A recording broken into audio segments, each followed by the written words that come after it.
इसका इलाज बताओ। वो इसलिए सफल नहीं हो रहे क्योंकि यहाँ पर चेयरमैन साहब बैठे हैं। बैठ जाइए। सुनिएगा, बंद निवेदित करती हूँ, आपके प्यार को प्रणाम करती हूँ। सुनिएगा, आपके दिमाग पर अंकित होना नहीं चाहती हूँ। मैं तुषार शर्मा हूँ। मैं आपके दिमाग से होते हुए दिल तक पहुंचना चाहती हूँ, और उस दिल को पहुंचने के बाद 5-6 दिन तक आप मुझे याद जरूर करेंगे गीत के रूप में। वो सुनिएगा, बंद निवेदित करती हूँ। सुनिएगा, याद तेरी दिल में उतरती है चांदनी सी, दर्पण देखूं निज मुखड़े को चूम कर। याद तेरे दिल में उतरती है चांदनी सी, दर्पण देखूं निज मुखड़े को चूम कर। दिल की तरंग पे हिलोर जैसे उठती है, मीरा सी दीवानी गीत गाऊं झूम झूम कर। मीरा सी दीवानी गीत गाऊं झूम झूम कर। एहसास तेरा मुझको नवरस से भर देगा। एहसास तेरा मुझको नवरस से भर देगा। ये प्यार तेरा मुझ पर कुछ जादू कर देगा। उससे मिलन के बारे में जब सोचती हूँ तो अकेले में भी खुद से ही शर्माऊं मैं। प्यार की स्थितियां आपके बीच रखती हूँ। सुनिएगा, उससे मिलन के बारे में जब सोचती हूँ तो अकेले में भी खुद से ही शर्माऊं मैं। कोई उसके मेरे बारे में नहीं जान जाए, पल पल यही सोच सोच घबराऊं मैं। पल पल यही सोच सोच घबराऊं मैं। और ताली अगली पंक्ति पर दीजिएगा साहब। अभी आप थाम के रखिएगा जरा, ताली मुझे अगली पंक्ति पर चाहिए। उससे मिलन के बारे में जब सोचती हूँ तो अकेले में भी खुद से ही शर्माऊं मैं। कोई उसके बारे, सुनिएगा, कोई उसके मेरे बारे में नहीं जान जाए, पल पल यही सोच सोच घबराऊं मैं। पल पल यही सोच सोच घबराऊं मैं। ये पता नहीं था कुछ ऐसे भी डर देगा। ये पता नहीं था कुछ ऐसे भी डर देगा। और चरमोत्कर्ष पर जब प्रेम पहुंचता है तो वो आप तक पहुंचाती हूँ चरमोत्कर्ष। सुनिएगा, कभी सोचूं तुझे वारूं, कभी दुनिया से डरूं, आज मेरे मन से ही ठन रही है। और चेयरमैन साहब, मैंने इसमें एक प्रयोग किया है और वो प्रयोग अनायास हो गया है। मैंने कहीं नहीं पढ़ा है, आपने भी शायद कहीं नहीं पढ़ा होगा।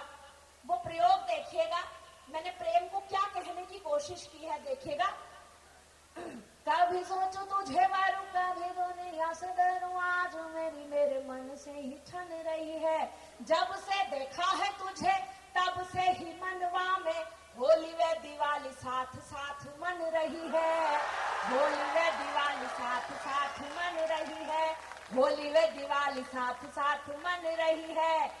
और अगली पंक्ति पर खड़े होकर गा देंगे तो अच्छा लगेगा। होली वे दिवाली साथ साथ मन रही है। ये प्यार तेरा मुझको त्योहार ही कर देगा। ये प्यार तेरा मुझको त्योहार ही कर देगा। ये प्यार तेरा मुझ पर कुछ जादू कर देगा। और अंतिम बंद आप तक पहुंचाती हूँ। जब प्रेम अपनी सीमा पर होता है तो क्या स्थितियां हमारे मन में मस्तिष्क में होती हैं, वो सुनिएगा। अंतिम बंद आप तक पहुंचाती हूँ और उस अंतिम बंद के साथ मुझे विदा करे तो अपने प्रेम के साथ विदा करे। सुनिएगा, तूने प्यास मन में जगा दिया जितनी की, सातों सागरों को अंजुरी में भर लाऊंगी। तूने प्यास मन में जगा दिया जितनी की, सातों सागरों को अंजुरी में भर लाऊंगी। तू जो कहे चांद को उतार कर आसमां से, नाक की चमकती नथनिया बनाऊंगी। नाक की चमकती नथनिया बनाऊंगी, आकाश में उड़ने की हिम्मत और पर देगा ये प्यार तेरा मुझ पर कुछ जादू कर। धन्यवाद। एक लड़का था, उसने एक लड़की से प्यार का इजहार किया। अब किस तरह से किया ये देखना और फिर आनंद लेना। उसने कहा कि तुम्हारे बाल बहुत अच्छे हैं। बेटा बात पूरी तो होने दो। उसने कहा तुम्हारे बाल बहुत अच्छे हैं, मैं तुम्हारी जुल्फों से खेलना चाहता हूँ। हाँ, तो उसने कहा तुम्हारे बाल बहुत अच्छे हैं, मैं तुम्हारी जुल्फों से खेलना चाहता हूँ।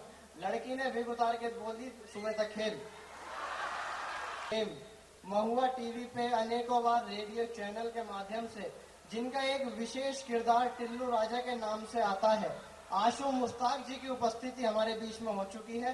कुछ ट्रेन वगैरह लेट होने के कारण वो हमारे बीच में देर से पहुंच सके। मैं चाहूंगा कि वो मंच पर आ जाएं और अपना स्थान लें। और मैं साथ में चाहूंगा चेयरमैन सर आदरणीय विष्णु शरण अग्रवाल जी से कि वो भी मंच पर आ जाएं और आशु मुश्ताक जी का स्मृति चिन्ह देकर स्वागत है। बनियों के कॉलेज में कार्यक्रम है और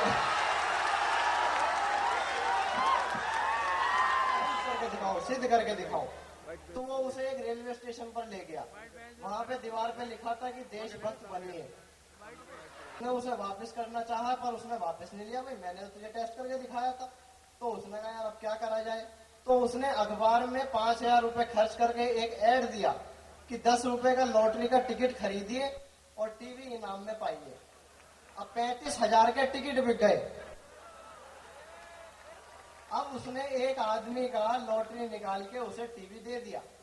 अब वो टीवी घर पे ले गया आदमी। अगले दिन वो उस बनिए के पास वापस आ गया कि भाई तेरा टीवी तो खराब है, तो चल नहीं रहा। बनिए ने उसके 10 रुपए वापस कर दिए। अगले के पास टीवी भी रह गया, कमाई की कमाई हो गई।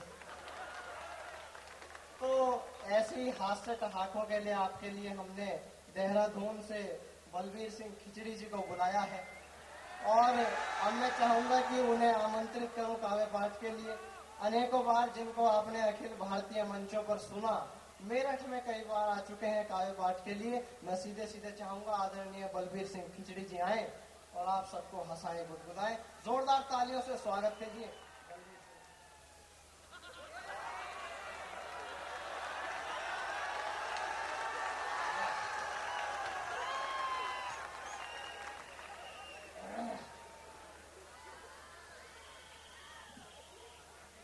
बंधुओं, हमारा बड़ा सम्मान है।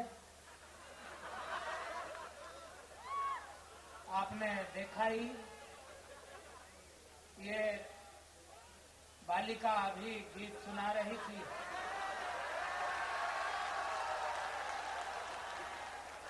ये प्यार तेरा मुझ पर कुछ जादू कर देगा,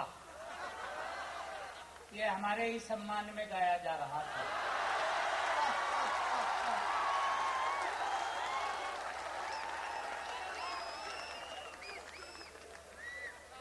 इन्होंने बाबा शब्द करके हमें संबोधित किया।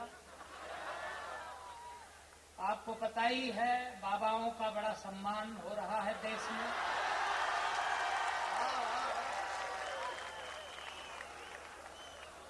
और इन्होंने कहा भजन करना है,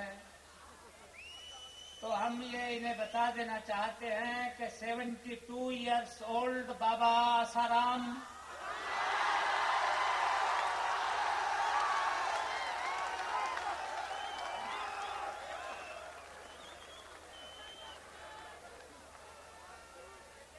तो हम 4 लाइन इन्हीं के सम्मान में कहते हैं।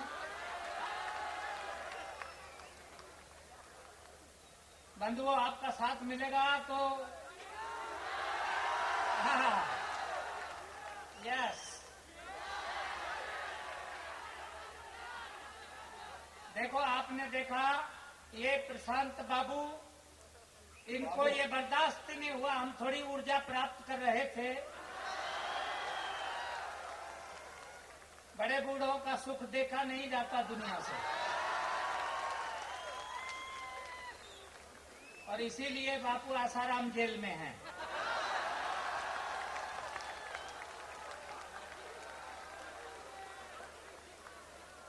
वो अभी एक और कवित्री बैठी हैं मंच पर, पहले इनका अभिनंदन करता हूं, 4 लाइन इनके सम्मान में कहता हूं कि हाँ, 4 लाइन मेरी सुनो, फिर देखो। कोई कहता बार जरूरी, कोई कहता बार जरूरी, कोई कहे व्यापार जरूरी, पर खिचड़ी कवि जहां मिल जाए सबसे ज्यादा प्यार जरूरी है।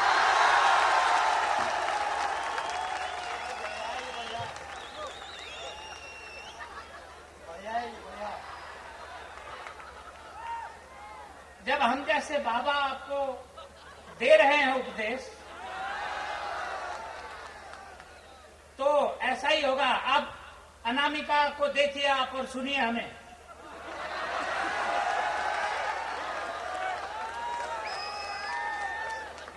कि छुरी की आप लगती हो,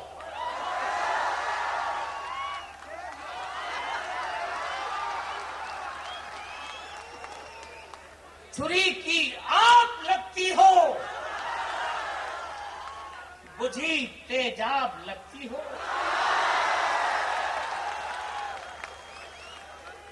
और आखिरी लाइन और बहुत अच्छी, बहुत धार्मिक है। छुरी की आप लगती हो, बुझी तेजाब लगती हो, लुटाने को बहारे तुम बड़ी बेताब लगती हो।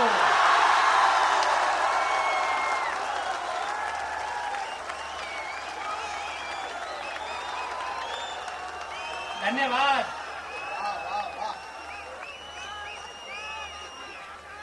बंधुओं, आपने हमारा भी सम्मान किया, हम हैं भी इसी लायक।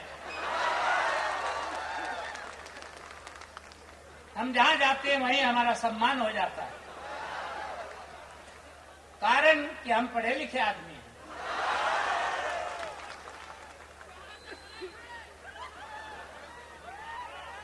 बढ़िया।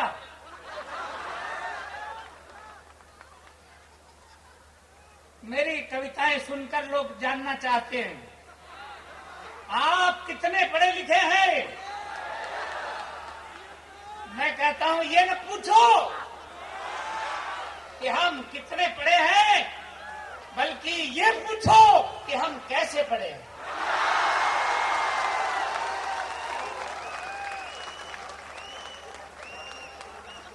लोग जानना चाहते हैं कैसे पढ़े हैं, यही बताओ तो बताना पड़ता है।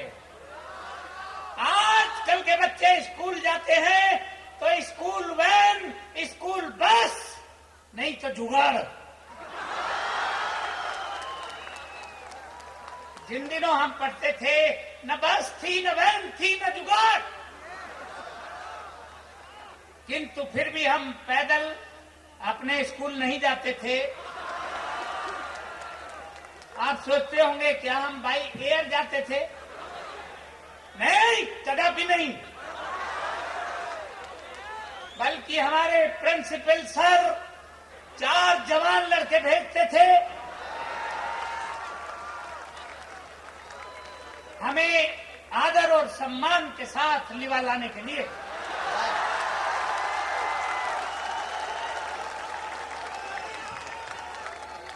वो 4 जवान लड़के खोजते हुए हमारे घर पे जाते, हम घर पे मिलते ही नहीं थे।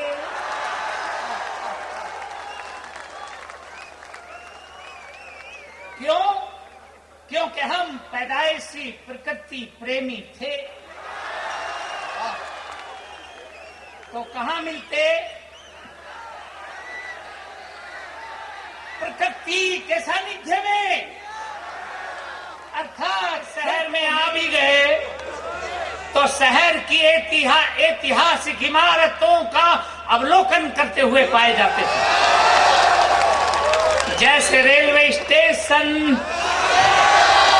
बस अड्डा या पिक्चर हॉल, या तो अंदर या तो बाहर, वो 4 जवान लड़के खोजते हुए वहीं पर जाते और बाअदब 2 हमारे पैर पकड़ते थे और 2 हाथ जमीन में पांव नहीं लगने देते थे, सीधे स्कूल में लाके छोड़ते थे। स्कूल में भी हम किताबें पढ़ने में ज्यादा इंटरेस्ट नहीं रखते थे, क्योंकि हम जानते थे कि थ्योरी के नंबर वैसे ही कम होते हैं।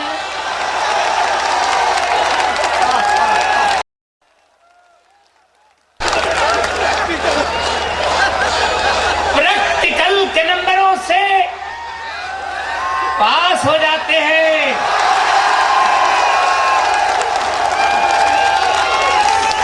सबकी स्थिति मुझे इसलिए हम हमेशा प्रैक्टिकल किया करते थे। हम तो पैदाइशी योगाचार्य थे। ये तो तमाम बाबा लोग आज योगासन सिखा रहे हैं, हम तो पैदाइशी योगाचार्य थे। किंतु हमारा एक ही आसन, मुख्य आसन, प्रिय आसन था, मुर्गासन।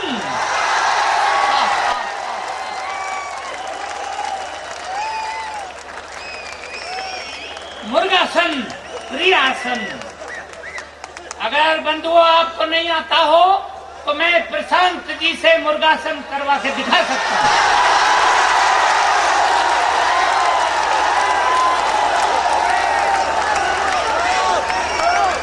फिर भी कई लोग जानना चाहते हैं, आखिर कुछ तो पढ़े ही होंगे, तो बताना पड़ता है कि हम 10वीं क्लास में 3 बार नहीं, इसमें करेक्शन करना पड़ेगा, फेल नहीं हुए थे, बल्कि 3 बार बड़े अच्छे नंबरों से फेल हुए।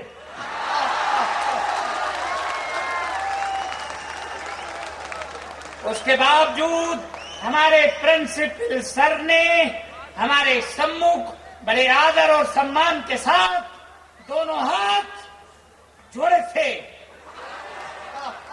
देखो, हाथ भी 2 तरह से जोड़े जाते हैं। एक तो यूं जोड़े जाते हैं, उन्होंने यूं नहीं जोड़े थे, उन्होंने हाथ जोड़कर हमसे निवेदन किया था।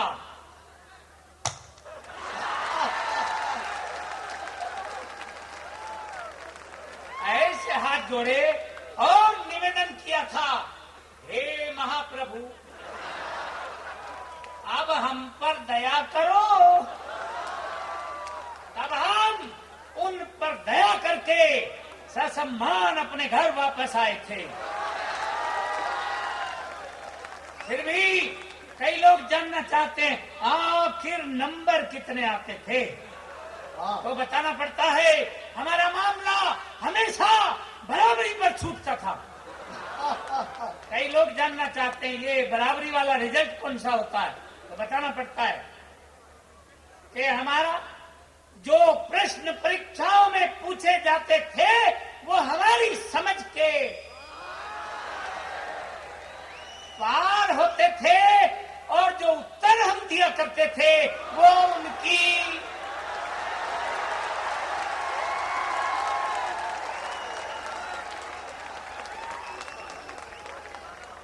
उनकी समझ के पार होता था। ऐसा क्यों होता था?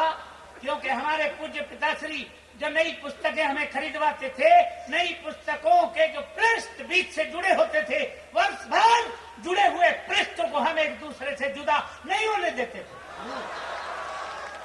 ऐसा हम क्यों करते थे? क्योंकि हमने धर्म गुरुओं से सुन रखा था कि धर्म जोड़ता है, तोड़ता नहीं। इसलिए हमने जुड़े हुए पृष्ठों को वर्ष भर एक दूसरे से जुदा नहीं होने दिया था। फिर आप समझ सकते हैं कि हमने परीक्षाओं में प्रश्न पत्रों को कैसे हल किया होगा। ये दिमाग का काम था।